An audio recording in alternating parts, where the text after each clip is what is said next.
Brought to you by AMCO. Together, we're good for Utah. Welcome back, everybody. 4:40 the time. Happening today. ABC4 News. Good morning, Utah. Behind the Badge brought to you by AMCO. Together, we're good for Utah. They were hitting up Walmart and stealing a lot of people's information on credit cards, and just so happens they drove by me and recognized the car, flipped around. We got them. All right, well, that's Officer Michael Statton describing the arrest of 3 men in connection with serious fraud charges. The Springville officer says it's just one of many stories he can share about serving and protecting the citizens of Springville. Here's Don Hudson with this week's Behind the Badge report.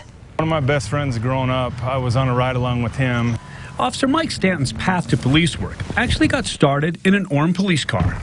We went for an awesome little pursuit he got into. And after that, the construction business owner realized he wanted to be a cop. The amount of adrenaline you had, the fun you had, and you go, good grief, you get paid for this? And so it was like, I gotta do this. So at the age of 32, how we doing? He went to the police academy and put on the badge full-time in Springville. We spent 80% of our time in our cars, patrolling the city, doing interactions with the public. It's never the same day. I've never had the same day in the 8 years I've been here. Officer Stanton says the unpredictable element of police work is something he absolutely thrives on. You know, I enjoy going to work.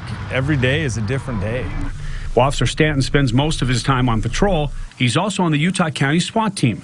But he says one of his favorite parts of the job is interacting with the public, especially the kids. You know, I see the little kids. I make every effort to go say, hey, how's it going? Talk to them. Just because of the influences I had as a kid. One of those influences was an officer he met after Stanton's father was shot and killed in New Orleans. A guy pulled up alongside him at a convenience store and shot him 6 times. We ended up watching him die right there with all the bullet holes, everything in the car. Stanton says one of the officers came over and tried to console him. He just kept telling me, you're going to be all right. You're going to be all right. He says that same officer then came by to one of his basketball games. He showed up at halftime, you know, in his plain clothes, walked over. I remember giving him Gatorade, and he says, you'll be all right. You're going to have a good game. And I never saw him again. It kind of made me who I am. You know, you go through all these different events in your life, and it kind of creates who you are. Another part of who Officer Stanton is comes from boxing. He actually had 2 professional bouts, winning both before calling it quits. But he still uses some of that training when he's on the job. When you're interacting with suspects and arrestees you're about to arrest, you watch their body language. You see, okay, is he moving? How's his demeanor? Is he tensing up? Is he ready to fight? Most days, he isn't in that type of situation, but he says when it comes to police work, anything can happen. You never know what you're going to get or see or do or whose life you're going to impact. It's a fun job. Don Hudson, ABC4 News.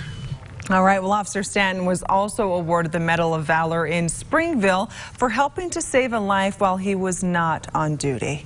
To hear him talk about that incident, to check out past Behind the Badge stories, and to nominate someone for a future story, head to abc4.com/badge.